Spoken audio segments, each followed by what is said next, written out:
Hello student, स्वागत है आपका MYR मैथ्स बाय रोहित में, जहां आज अपन पढ़ते हैं कक्षा 10वीं की परीक्षा की दृष्टि से महत्वपूर्ण प्रश्न अध्याय 3 में, है ना। अपन आज अध्याय 3 पढ़ रहे हैं।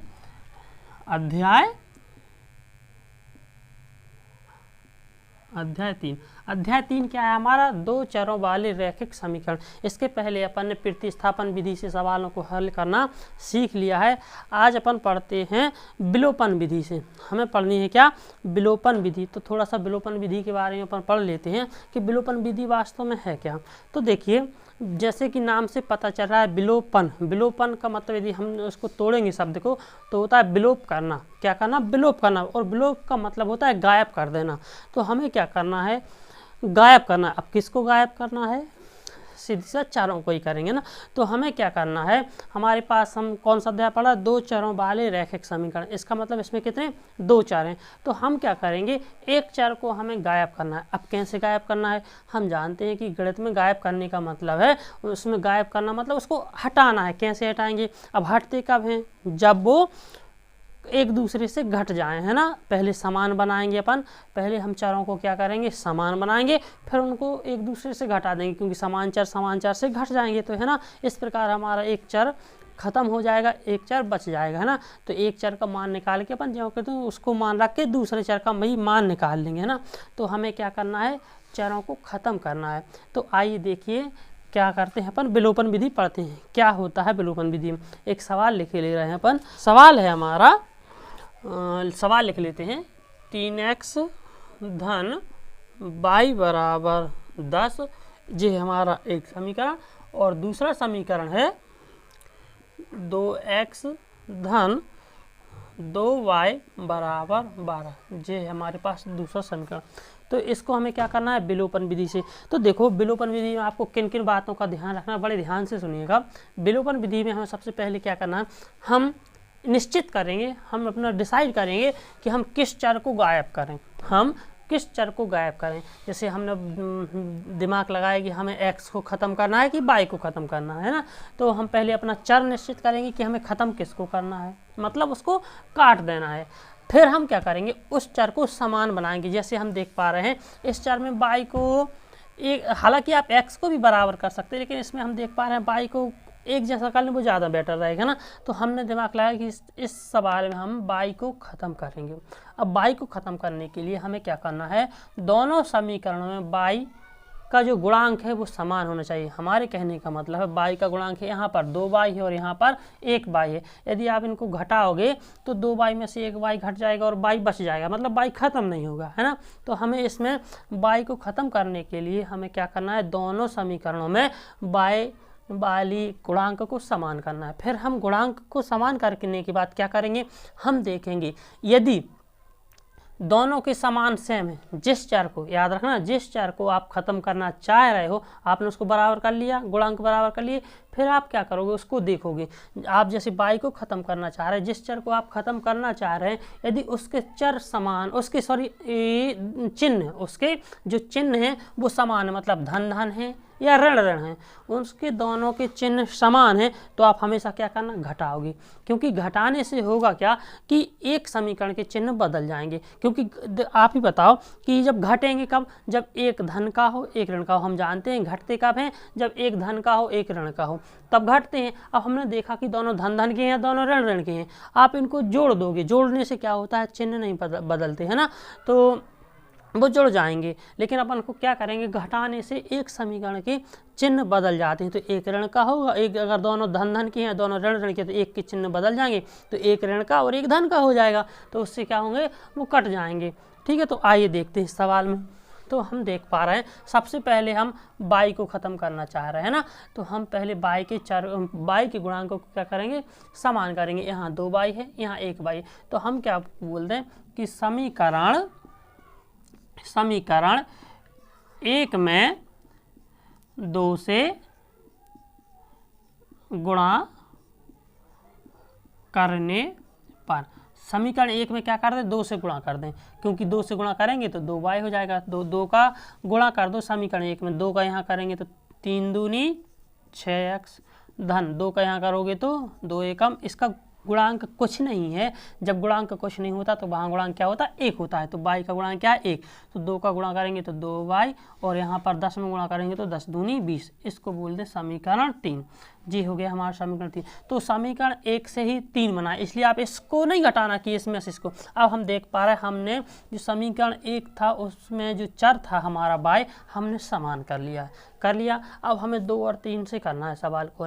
तो अब हमने क्या दिमाग लगाया कि हमें किसको ख़त्म करना है, y वाले चर को ख़त्म करना है। किसको ख़त्म कर रहे हैं हम, y वाले चर को ख़त्म कर रहे हैं। अब हमने देखा कि चर के जो गुणांक हैं वो तो समान हो चुके हैं, लेकिन अभी जो इनके चिन्ह हैं वो कैसे हैं, धन धन के हैं। अब जो दोनों चिन्ह धन धन के होंगे तो हम क्या करेंगे, हमने आपको बताया ये ट्रिक है ना कि जब दोनों चिन्ह समान हो तो आप क्या करना, घटाना है ना। घटाने से क्या होता है कि चिन्ह बदल जाते हैं। देखिए कैसे, जैसे समीकरण आप लिख देंगे, समीकरण चाहे 3 में से 2 को घटा लो, चाहे 2 में से 3 को घटा लो, है ना। समीकरण 3 में से समीकरण 2 को घटाने पर, तो हम समीकरण 3 में से 2 घटा तो ऊपर लिख लो 6x धन 2y बराबर 20। इसमें से किसको घटा रहा है, 2 को, तो नीचे लिख दो 2x धन 2y बराबर 12। देखो आप जैसे अपन पहले सवाल करते थे घटाना कि आप ऐसे भी कर सकते हो या एक लाइन में कर सकते हो। तो देखो 3 में से 2 को घटाया तो हमने पहले 3 लिख लिया, फिर 2 लिख लिया। अब अपन क्या कर रहे हैं, घटा रहे हैं। क्या लिखा है, घटाने पर। हमने बताया था जब भी जिस चर को आप गायब करना चाह रहे हैं यदि उसके चिन्ह समान होंगे तो आप हमेशा क्या करोगे, घटाओगे। घटाने से होगा क्या, इसके चिन्ह बदल जाते हैं। क्या कर रहा है, घटा रहा है, तो घटाने से क्या होगा, इसके चिन्ह नीचे वाले समीकरण के चिन्ह बदल जाएंगे। जी किसका है, धन का, तो जी किसका हो जाएगा, ऋण का। जी किसका है, धन का, तो जी किसका हो जाएगा, ऋण का। जी किसका है, धन का, तो जी किसका हो जाएगा, ऋण का, है ना। देखिए अच्छा आपको हम बताते हैं कि ऐसा क्यों होता है कि आप क्या करोगे, इसमें से इसको, इस समीकरण को क्या कर रहा है, घटा रहा है। इस समीकरण में से इस समीकरण को घटा रहा है तो ये आपने घटाना का चिन्ह लगा दिया। अब जब जो कोष्टक इसको अलग करोगे तो ये ऋण अंदर जाएगा, तो इस ऋण का इस 2x गुणा होगा तो ऋण का हो जाएगा, इसका ऋण का और धन का गुणा होगा तो ऋण हो जाएगा, इसका ऋण का और धन का गुणा होगा तो वास्तव में गुणा होता है। हम जो बोल रहे हैं आपसे कि चिन्ह पलट जाते वो क्यों पलटते हैं, क्योंकि हम जानते हैं ऋण का गुणा धन में करने से क्या बनेगा, ऋण बनेगा, और ऋण का गुणा ऋण में करने से धन बनेगा, है ना। तो इसलिए हमने क्या बोलिए, चिन्ह पलट गए, क्योंकि ऋण का गुणा धन में हुआ तो ऋण बन गया, ऋण का गुणा धन में हुआ तो ऋण बन गया, ऋण का गुणा धन में हुआ तो ऋण बन गया। या फिर आप ऐसे समझो कि आप क्या कर रहे हैं, समीकरण 3 में से 2 को घटा रहे। तो एक बार हम यहाँ पर लिखा है जैसे जी है 6x धन 2y, है ना।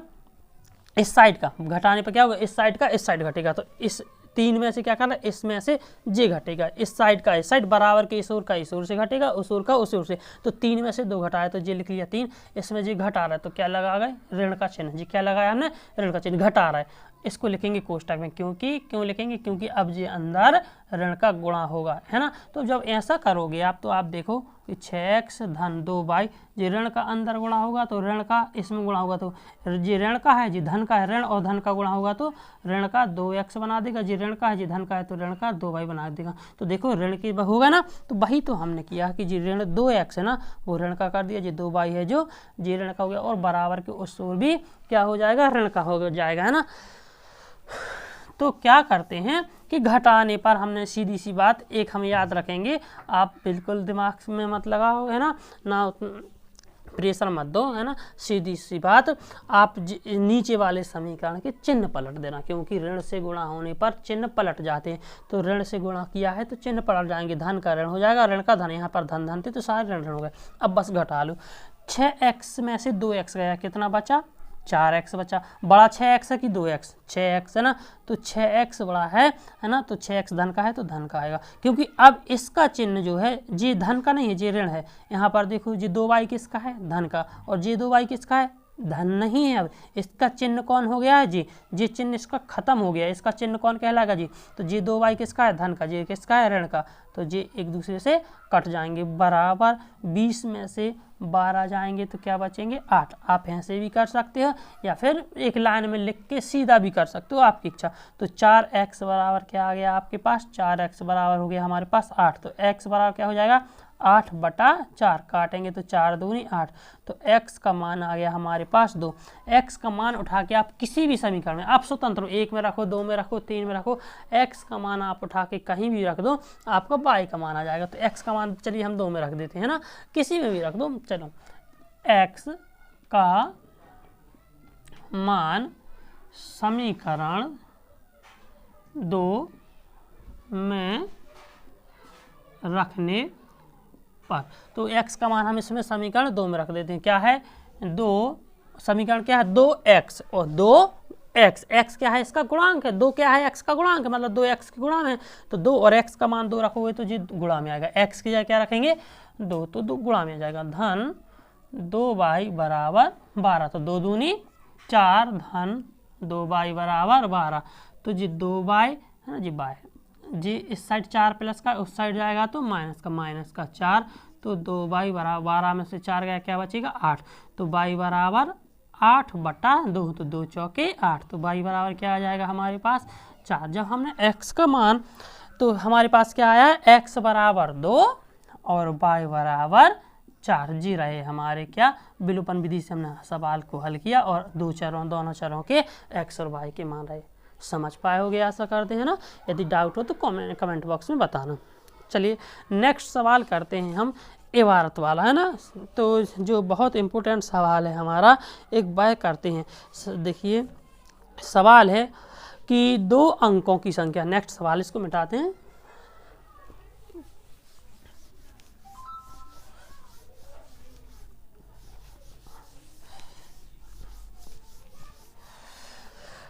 सब आइए करते हैं विलोपन विधि से एक इबारत वाला सवाल, है ना, जो बहुत इंपॉर्टेंट भी सवाल है ना।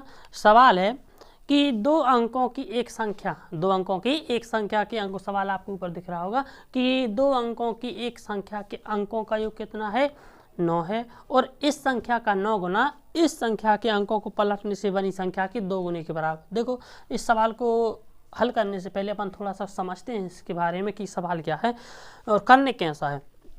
तो देखो उसने क्या बोला 2 अंकों की एक संख्या, हम पहले 2 अंकों की संख्या कोई भी उदाहरण के लिए समझा रहे हैं ना, कि देखो जैसे हमने एक संख्या मान ली, कोई भी लिख लो, चलो हमने लिख ली 35, है ना, 2 अंकों की एक संख्या है ना। तो इसमें जो 5 है ये क्या है इकाई का अंक है, ये क्या है इकाई का अंक, और 3 क्या है दहाई का अंक है।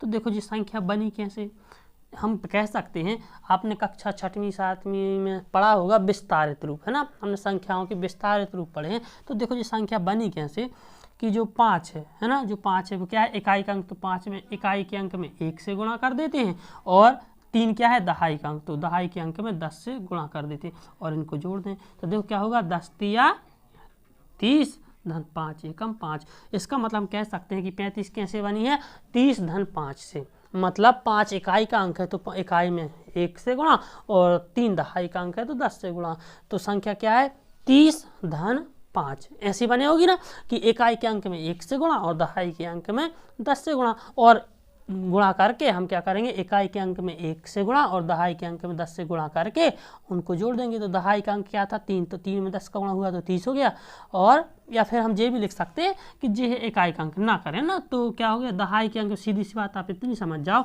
कि दहाई के अंक में 10 से गुणा होगा, है ना, और इकाई के अंक में 1 से गुणा होगा। तो हमें क्या मानना है, हमें संख्या ज्ञात करनी है। हम मान लेते हैं उस अंक संख्या कैसी है 2 अंकों की एक संख्या है, तो हम उसमें 2 अंकों की जो एक संख्या होगी, 2 अंकों की संख्या में एक क्या अंक होगा इकाई का होगा और एक अंक दहाई का होगा, तो अपन वही मान लेते हैं। हमें अंक ज्ञात करने, तो हमने मान लिया माना 2 अंकों की संख्या में इकाई का अंक, इकाई का अंक हमें 2 अंक माने, क्योंकि यदि हमने दो अंक मिल गए इकाई और दहाई का तो ये हम संख्या बना लेंगे। तो माना 2 अंकों की संख्या में इकाई का अंक x तथा दहाई का अंक y है। अच्छा, इकाई का अंक x है, दहाई का अंक y है, तो संख्या क्या होगी? तो संख्या क्या होगी? इसको देखो, जैसे हमने बोल दिया कि इकाई का अंक 5 और दहाई का अंक 3 है, तो हमने आपसे पूछा संख्या क्या होगी, तो आप क्या करोगे? इकाई में 1 से गुणा कर दोगे और दहाई में 10 से गुणा कर दोगे और क्या करोगे? इनको जोड़ दोगे, है ना, ऐसी बनेगी ना। तो हमने क्या किया कि इकाई का अंक x, दहाई का अंक y है, तो संख्या क्या होगी? तो संख्या क्या बन जाएगी? इकाई के अंक में किससे गुणा? 1 से गुणा, तो x गुणा 1, और दहाई के अंक में 10 से गुणा, है ना, दहाई का अंक क्या है? y, तो y में किससे गुणा किया? 10 से, तो संख्या क्या बन गई? 10 का गुणा हुआ y में तो क्या हो गई? 10y धन x का गुणा हुआ 1 में तो क्या हुई? जी, तो संख्या क्या होगी? तो संख्या होगी 10y धन x होगी। इतनी बात समझ पाए क्या आप लोग, है ना, कि दो अंकों की एक संख्या में एक इकाई का अंक होता है, एक दहाई का अंक होता है। अब हमें x और y के मान मिल जाएंगे, इसमें रख देंगे तो अपन को संख्या मिल जाएगी, है ना, इतना समझ पाए होगे। अच्छा, फिर एक शर्त, है ना, इतना हो गया। अब देखो, अब हमसे सवाल क्या बोल रहा है, देख लें, है ना, अपन प्रश्नानुसार उसकी पहली शर्त पढ़ते हैं कि सवाल की पहली शर्त क्या है कि दो अंकों की एक संख्या के अंकों का योग। क्या लिखा है सवाल में? सवाल है हमारे पास दो अंकों की एक संख्या के, है ना, पुस्तक से सवाल देखा अपन कि सवाल क्या है कि दो, प्रथम शर्त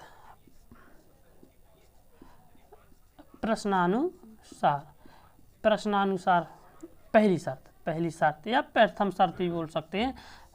प्रश्नानुसार प्रथम शर्त क्या है कि दो अंकों की संख्या के अंकों का योग, जैसे हमने जैसे जी लिखी थी, है ना, दो अंकों की एक संख्या लिखी, इसके अंकों का योग, अंकों का योग मतलब 3 धन 5, इसमें किसी का गुण नहीं करना, इकाई और दहाई के अंकों को जोड़ना है। उसने क्या बोला है? दो अंकों की जो एक संख्या है उसके अंकों का योग, तो इकाई का अंक धन दहाई का अंक, ऐसे जोड़ना है ना। तो इकाई का अंक क्या है? x धन दहाई का अंक क्या है? y, बराबर कितना है? उसने बोला है, जी बात समझ पाओगे, समीकरण 1 क्या बोला है? दो अंकों की एक संख्या के अंकों का योग, अंकों का योग, हमें जी संख्या नहीं लिखनी, संख्या नहीं लिखनी, संख्या के अंक क्या है? x है इकाई का, y है दहाई का, तो इसमें y है दहाई का तो 10 का गुणा नहीं हो, क्योंकि हमें संख्या नहीं बनानी, हमें उसके अंकों को जोड़ना है। तो जैसे इसमें 35 है ना, तो इसके अंकों को जोड़ा 3 धन 5, तो इसमें क्या जोड़ा? ऐसी जी संख्या है, इकाई का अंक x, दहाई का अंक y, तो x धन y बराबर 9, समझ पाओगे। जी हो गया हमारा समीकरण 1 प्रथम शर्त से। दूसरी शर्त क्या बोल रहा है? दूसरी शर्त क्या है हमारी? उसने बोला है कि इस संख्या का 9 गुना, जो संख्या बनी ये बनी हमारी संख्या, क्या बनी? इस संख्या का 9 गुना इस संख्या के अंकों को पलटने से बनी संख्या, अंकों को पलट दें, मतलब अंकों को पलटने, जैसे हमारी वही उदाहरण ले रहा है ना, जैसे हमारी 35 थी, तो इसके अंकों को पलट दें तो क्या हो जाएगी? 5 आगे आ जाएगा, 3 पीछे आ जाए, मतलब इकाई का बन जाएगा दहाई का और दहाई का बन जाएगा इकाई का, है ना। तो ऐसे देखो, 35 दो अंकों की एक संख्या है, 5 है इकाई का, 3 है दहाई का, तो इसको पलटने से, 35 को पलटने से संख्या क्या बनेगी? 5 अंक का 3 पीछे 53 बनेगी, मतलब इकाई का अंक हो गया दहाई और दहाई का अंक हो गया इकाई। तो हमें क्या करना है? अंकों को पलटने से एक संख्या बनाए। सवाल ने क्या बोला है? इस संख्या के अंकों को पलटने से बनी संख्या। तो लिखते हैं अंकों को पलटने से बनी संख्या। अंकों को पलटने से बनी संख्या मतलब कि अंकों को जब आप पलटोगे तो जो इकाई का है वो दहाई का हो जाएगा, जो दहाई का है वो इकाई का हो जाएगा। तो हमारा x क्या था? इकाई का, तो x क्या हो जाएगा? अंकों को पलटने से बनी संख्या में क्या होगा? x होगा किसका? x होगा दहाई का और y हो जाएगा क्या? इकाई का अंक हो जाएगा। होगा कि नहीं? क्योंकि संख्या के अंकों को पलटेंगे तो y अभी हमारा पहले क्या था? दहाई का अंक y था, तो अब y हो गया इकाई का, और इकाई का कौन था? x, तो वो हो गया हमारा दहाई का। अब हमने आपको बताया है कि इकाई के अंक में 1 से गुणा, है ना, तो संख्या क्या होगी? संख्या क्या बन जाएगी? इकाई के अंक में 1 से गुणा होगा, तो y है इकाई का, तो इकाई के अंक में 1 से गुणा, धन दहाई के अंक में किससे गुणा होगा? 10 से गुणा। तो क्या हो जाएगी संख्या? 10 का x में गुणा होगा तो 10x, और y का 1 में गुणा होगा तो y कम y। जी बन गई हमारी संख्या, है ना। अब शर्त क्या कह रही है, शर्त ने बोला है कि इस संख्या का 9 गुना, तो अपन इस संख्या का 9 गुना कर देते हैं। 10 बाई धन x, इस संख्या का 9 गुना, गुना का मतलब होता है गुणा कर देना, तो इस संख्या का 9 गुना मतलब इसमें 9 से गुणा कर दो। इस संख्या का 9 गुना इस संख्या के अंकों को पलटने से बनी संख्या, इस संख्या के जो अंक है उसको पलटने से बनी संख्या, इस संख्या के 2 गुने, इसमें 2 का गुणा कर दो, 2 गुने के बराबर है। तो क्या बोलता, इस संख्या का 9 गुना इस संख्या के अंकों को पलट दो, मतलब इकाई का दहाई कर दो, दहाई का इकाई कर दो, इस संख्या के अंकों को पलटने से बनी संख्या के 2 गुने के क्या है, बराबर है। बस इसको हम सॉल्व कर लेंगे। 9 का गुणा 10 में होगा, 9 का गुणा होगा इन दोनों में होगा, अंदर जाएगा तो 9 का गुणा 10 में हुआ तो 90y, धन 9 का x में होगा तो 9x, ऐसे ही यहाँ 10 का गुणा 2 में होगा तो 10 दूनी 20x, धन 2 का गुणा y में होगा तो 2y। एक काम करते हैं, सारे चारों को हम इस ओर ले आते हैं ना, तो या फिर इसको इस ओर ले चलें या फिर इसको इस ओर, चलो इसको इस ओर ले चलते हैं। तो जी क्या है, 20x ज्यों का त्यों, 2y ज्यों का त्यों, जी 90y इस ओर धन का था, इस ओर आया तो ऋण का हो जाएगा 90y, और जी 9x इस ओर किसका था, धन का, इस ओर आएगा तो ऋण का हो जाएगा। इस ओर क्या बच जाएगा, 0, इस ओर बचा दें चाहे हम इस ओर लगा दें, बात तो बराबर है ना। तो इस ओर 0, इसको हम क्या कर लेते हैं, सॉल्व कर लेंगे, है ना। तो क्या हो जाएगा, 20x, x वाला है ना, समान चर के, ऐसा नहीं कि 20x में 2y जोड़ दो तो 20x और 2y आप बोल दो कि 20 और 2 22xy, है ना, नहीं, समान चर के साथ जुड़ते घटते हैं, है ना, और गुणांक के साथ, है ना, समान चर x वाला x वाले के साथ जुड़ेगा या घटेगा। तो ये 20x है, जो 9x है, एक धन का है एक ऋण का। हमने आपको पढ़ाया है कि जब एक धन का हो एक ऋण का हो तो घटते हैं, तो धन के और ऋण के तो घटेंगे। 20x में से 9x जाएगा, क्या बचेगा, 11x, बड़ी संख्या धन की है तो धन का बचेगा। 90y में से 2y, जे भी y का जे भी y का, जी ऋण का जी धन का, एक ऋण का और एक धन का हो तो घटेंगे। 90y में से 2y जाएंगे, क्या बचेगा, 88 बाय, बड़ी संख्या 90 और ऋण की है तो ऋण का, इस ओर क्या बच गया, कुछ नहीं, मतलब 0, है ना। एक काम करते हैं, इसको हल थोड़ी सी छोटी संख्या बनाने के लिए हम क्या कर देते हैं, इस समीकरण में 11 से भाग लगा देते हैं।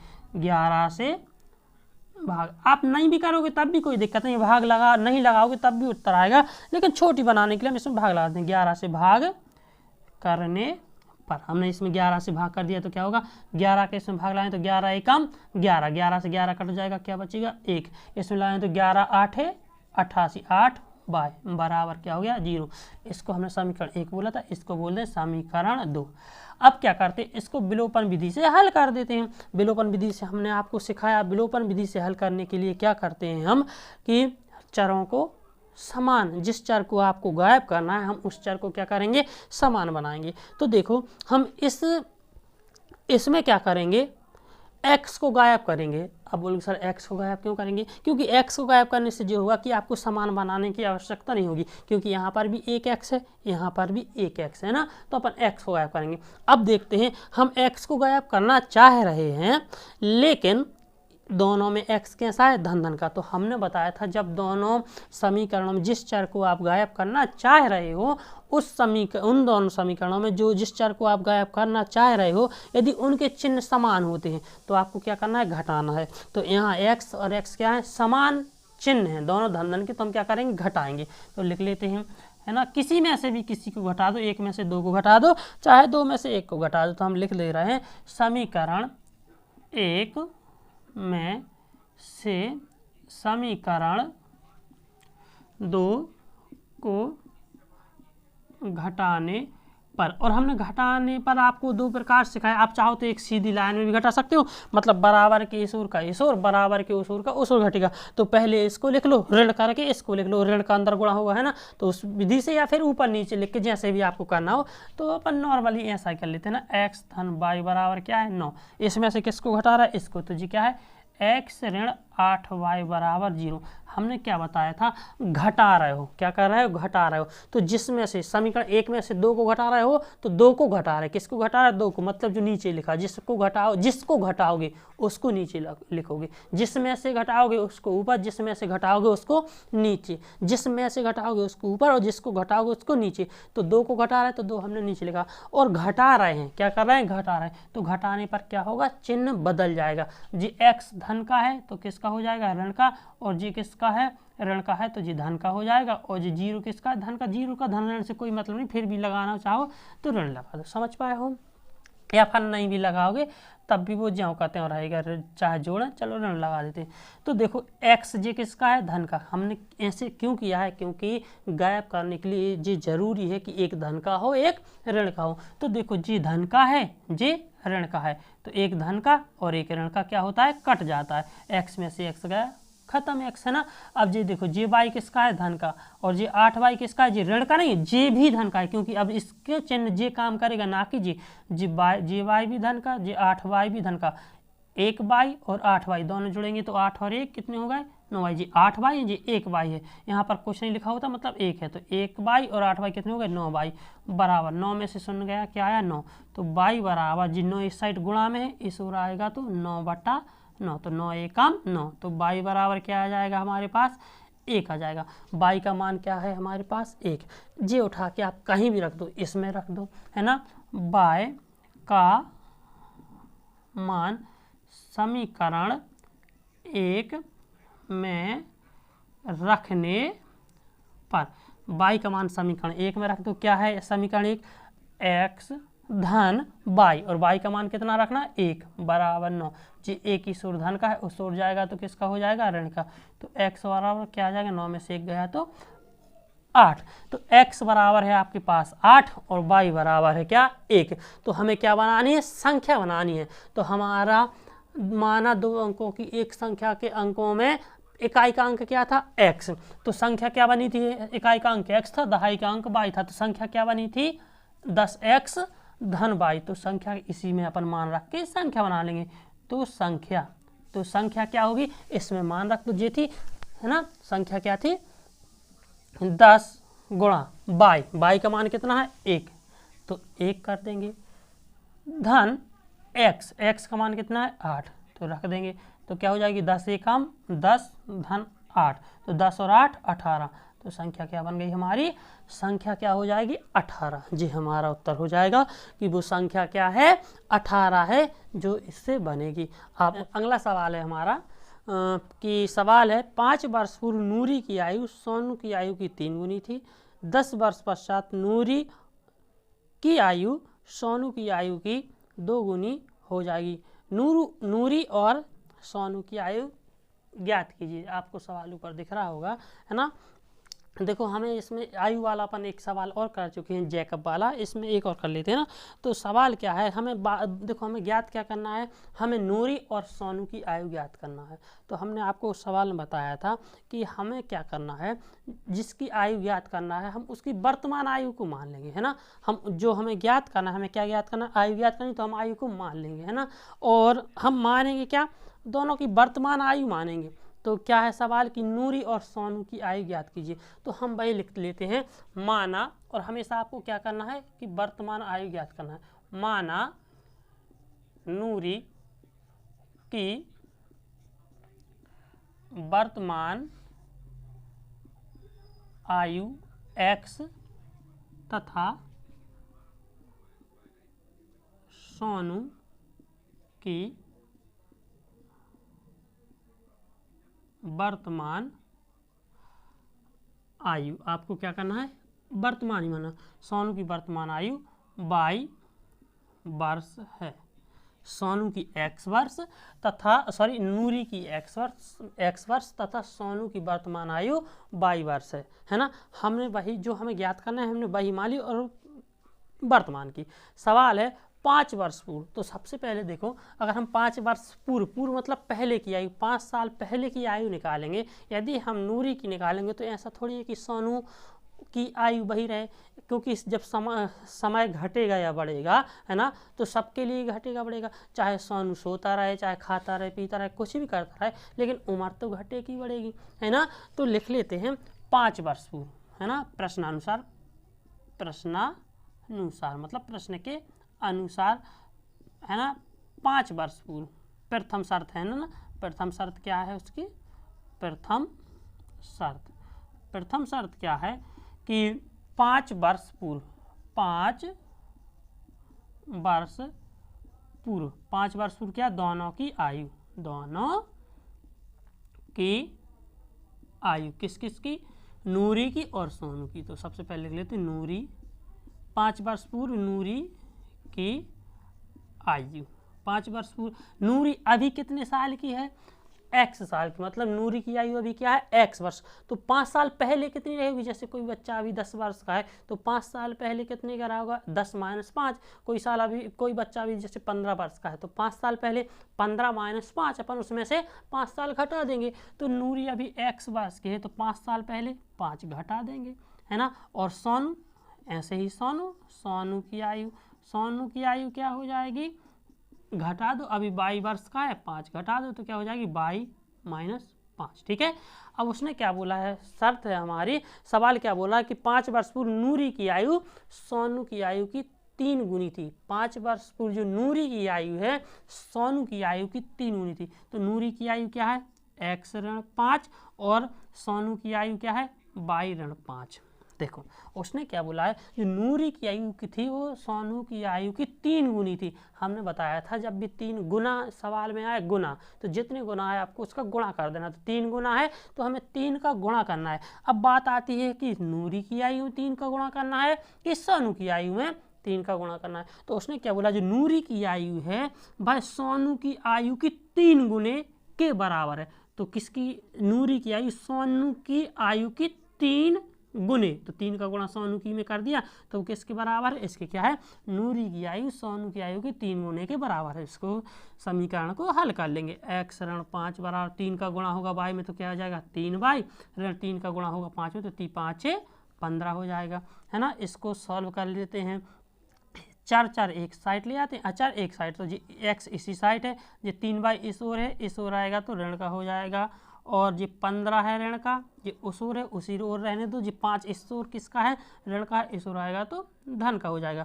तो क्या बन जाएगा, x ऋण 3y बराबर 15 1 और 5, एक ऋण का है एक धन का। जब एक ऋण का एक धन का हो तो क्या होंगे, घटेंगे। तो 15 में से 5 गया, क्या बचेगा 10, और बड़ी संख्या क्या है 15, ऋण की है तो ऋण का। ये हो गया हमारा समीकरण, समझ पाए हो।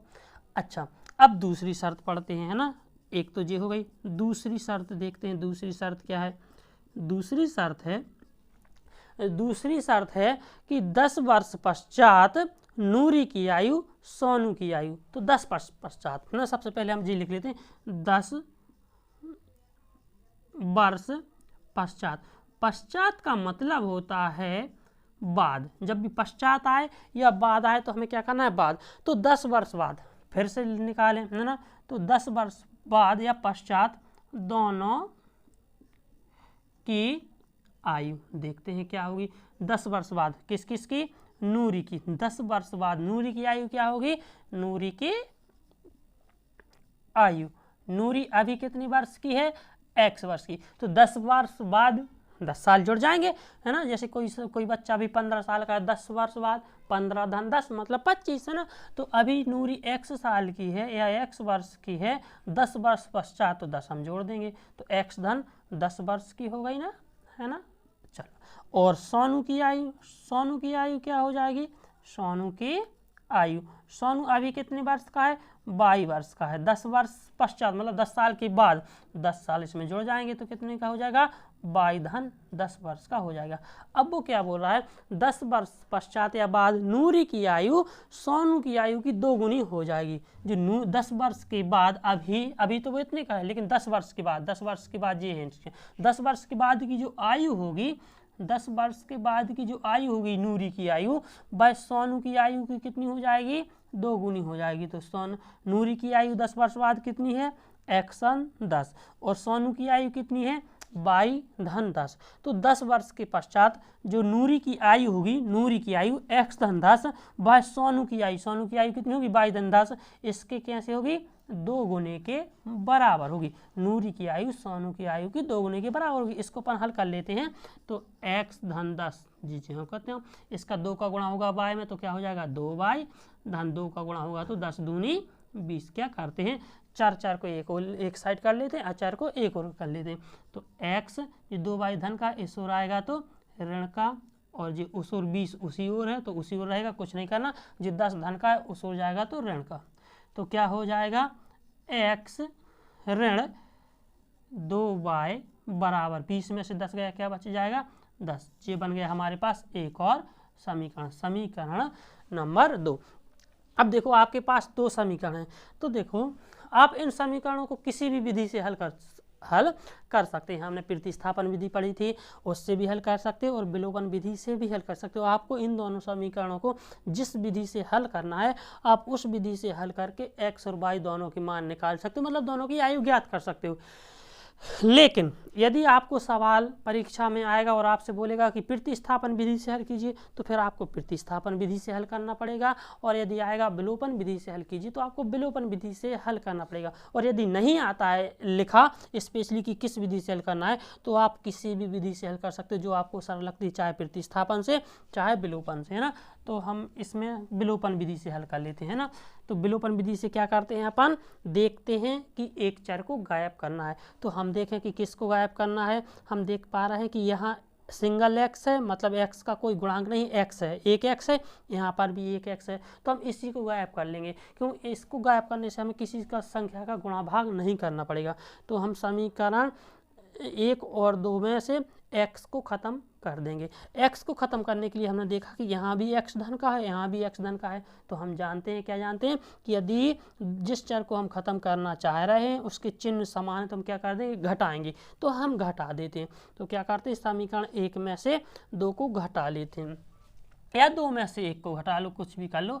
समीकरण 1 में से 2 को घटाने पर, तो समीकरण 1 में से घटा रहा है तो 1 को ऊपर लिख लो, x ऋण 3y बराबर ऋण 10, है ना। ये है समीकरण 1। समीकरण 2 क्या है, x ऋण 2y बराबर 10। घटा रहे हैं तो हमने क्या बताया, घटाने पर चिन्ह बदल जाते हैं। किसके बदलते हैं, नीचे वाले समीकरण के। जी धन का है तो ऋण का हो जाएगा, जी ऋण का है तो धन का हो जाएगा, जी धन का है तो ऋण का हो जाएगा। जी धन का जी ऋण का खत्म हो गया, कट गया, है ना। जी ऋण का जी धन का, अब जी ऋण का नहीं है, इसका चिन्ह जे नहीं है, जे काम नहीं करेगा। चिन्ह कौन सा काम करेगा, जी। तो जे ऋण का है जी धन का है, एक ऋण का है एक धन का, तो घटेंगे। 3 बाई में से 2 बाई जाएंगे, कितना बचेगा, 1 बाई बचेगा। अच्छा, अब चिन्ह भी लाना है इसका, धन का कि ऋण का। बड़ी संख्या 3 थी और 3 ऋण का है तो ये भी किसका हुआ, ऋण का। तो ऋण का बाई बराबर जे भी ऋण का 10, जे भी ऋण का 10, दोनों ऋण ऋण के। अब जे चिन्ह यहाँ नहीं है, इसका चिन्ह जे है, तो जे भी ऋण का जे भी ऋण का। जब दोनों चिन्ह समान होते हैं तो क्या होते हैं, जुड़ जाते हैं। 10 और 10 क्या हो जाएगा, 20, और ऋण के जुड़े हैं तो ऋण। अब देख लो, ऋण से ऋण बाई बराबर ऋण 20, तो ऋण से ऋण कट जाएगा तो बाई बराबर क्या आ गया, 20। हमारे पास बाई क्या आ गया, 20। बाई का मान आप किसी भी समीकरण रख दो, चाहे 1 में रख दो चाहे 2 में रख दो, किसी में भी आप स्वतंत्र, है ना।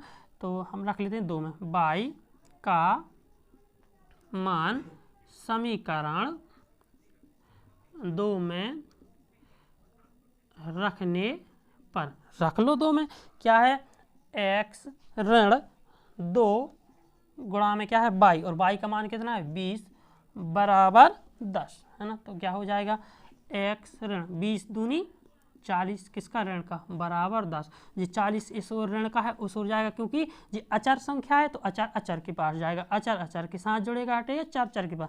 जी ऋण का 40 उस ओर जाएगा तो किसका हो जाएगा, धन का हो जाएगा। तो 40 और 10 कितने हो जाएंगे, 50। तो x बराबर क्या हो गया, 50। अतः x क्या थी, नूरी की आयु, तो नूरी की आयु यहाँ पर लिख देते हैं। अतः नूरी की आयु क्या थी, x वर्ष, x का मान कितना है 50, तो 50 वर्ष, तथा सोनू की आयु क्या मानी थी, बाई, और बाई का मान कितना है 20, तो 20 वर्ष है। वर्तमान आयु, ये दोनों की वर्तमान आयु ज्ञात हो गई है ना।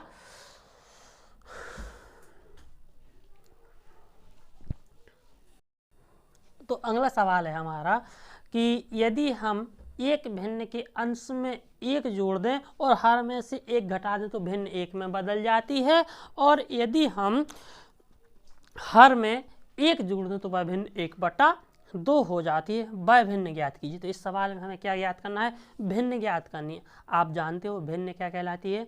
जो P/Q के रूप में होती है, मतलब जे है भिन्न, है ना। जे क्या हो जाएगी?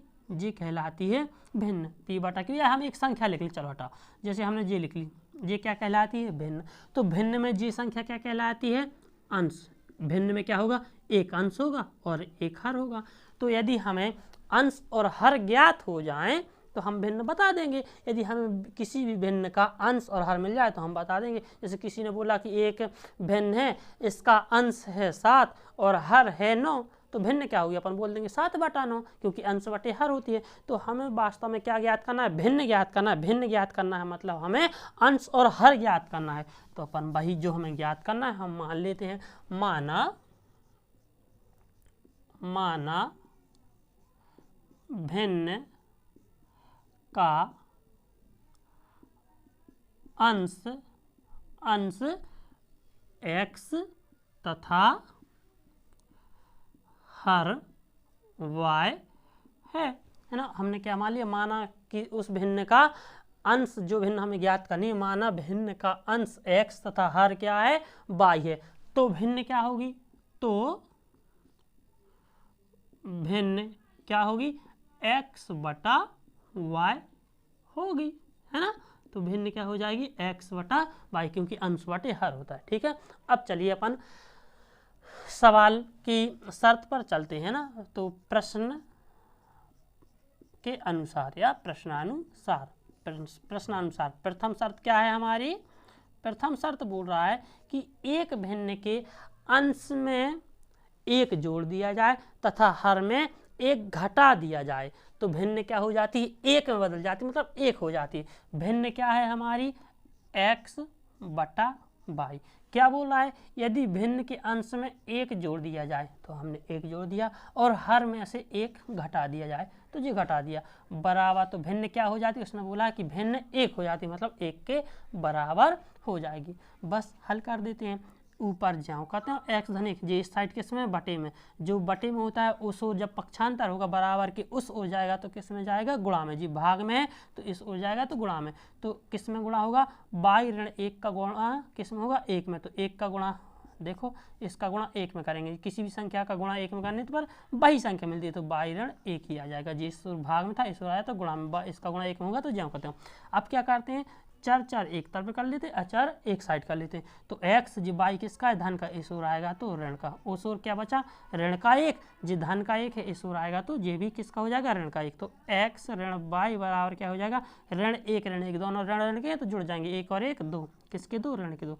जी हो गया हमारे पास समीकरण 1। शर्त करते हैं। दूसरी शर्त है हमारी कि यदि इस भिन्न के हर में एक जोड़ दिया जाता है, क्या करना है हमें? हर में अंश का कुछ नहीं करना, अंश जैसा वैसा ही रहेगा। x/y था तो हमारी भिन्न क्या थी? x/y। क्या करना है? उसने बोला है यदि हर में एक जोड़ दिया जाता है तो हम हर में एक जोड़ दें। यदि हर में एक जोड़ दिया जाता है तो भिन्न क्या हो जाती है? 1/2 हो जाती। सवाल क्या बोला? यदि भिन्न के हर में एक जोड़ दिया जाता है तो भिन्न 1/2 हो जाती है। बस इसको हल कर लेंगे। क्या करेंगे? जिस साइड भाग में इस साइड आएगा तो गुणा में, जिस साइड भाग में इस साइड आएगा तो गुणा में। x गुणा जी दो भाग में है बराबर के इस ओर आएगा तो गुणा में, है ना। और जी इस ओर भाग में जिस ओर जाएगा तो गुणा में। y धन 1 का गुणा 1 में होगा तो क्या हो जाएगा? y 1 में गुणा होने पर वही रहता है, y धन 1। हल कर लेते, 2 का x में गुणा होगा तो 2x, जी इस ओर धन का, इस ओर आएगा तो ऋण का, उस ओर क्या बचा? 1। जी हो गया हमारे पास समीकरण 2। तो देखिए समीकरण 1 और 2। अब आप चाहो तो इसको किसी भी विधि से हल कर सकते हो। आपको जिस भी विधि से इसको हल करना है आप उस विधि से हल कर सकते हो, चाहे विलोपन विधि से, चाहे प्रतिस्थापन विधि से। एक बार आपको 2 समीकरण मिल गए, आप स्वतंत्र हो। चलिए इस सवाल को अपन करते हैं किससे? प्रतिस्थापन विधि से करते हैं ना। तो प्रतिस्थापन विधि से क्या करते हैं, किसी भी समीकरण से एक चर का, चाहे 1 से चाहे 2 से हम एक चर का मान निकाल लेंगे, है ना। तो समीकरण 1 से कर लिया, समीकरण 1 से, समीकरण 1 क्या है हमारे पास, x ऋण y बराबर क्या है, ऋण का 2।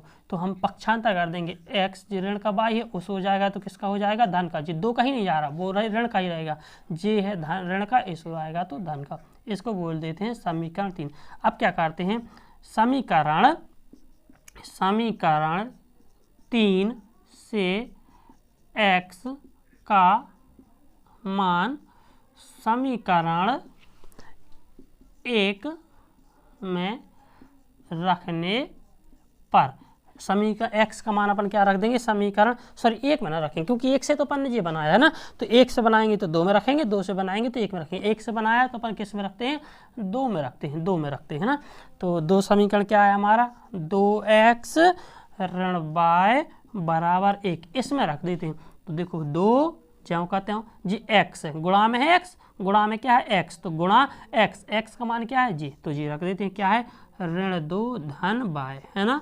और जी ऋण ज्यों कहते हो जी y ज्यों कहते हो बराबर का 1 ज्यों कहते हो। इसको हल कर लेते, 2 का गुणा 2 में हुआ तो 2 दूनी 4, धन का गुणा ऋण में हुआ तो ऋण का, और 2 का गुणा y में हुआ तो 2y, और जी क्या है, ऋण y बराबर 1। तो चर चर के साथ जुड़ता घटता है, अचर अचर के साथ। तो 2y धन का है जी ऋण का है, तो 2y में से 1y जाएगा, क्या बचेगा, 1y बचेगा, वो भी किसका, धन का, क्योंकि बड़ी संख्या धन की है, बराबर जी 1 ज्यों कहते हो ये 4 ऋण के थे, इस हो रहा है तो किसके हो गए, धन के हो गए। तो y बराबर क्या आ गया हमारे पास, y बराबर आ गया 4 और 1 5, जी हो गया हमारे पास y का मान। इस y के मान को आप स्वतंत्र चाहे समीकरण 1 में रखो, चाहे समीकरण 2 में रखो, किसी में भी रख सकते हो, और चाहे 3 में रख दें तो अपन 3 में रख दें, क्योंकि ये ज़्यादा सही है, क्योंकि पक्षांतर नहीं करना पड़ेगा।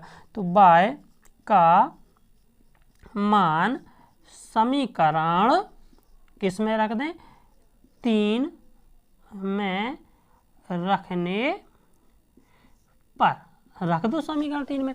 तो क्या है, x बराबर ऋण 2 धन y, और y का मान कितना है 5। तो x बराबर क्या हो जाएगा, एक संख्या धन की एक ऋण की क्या होगा, घट जाएगा।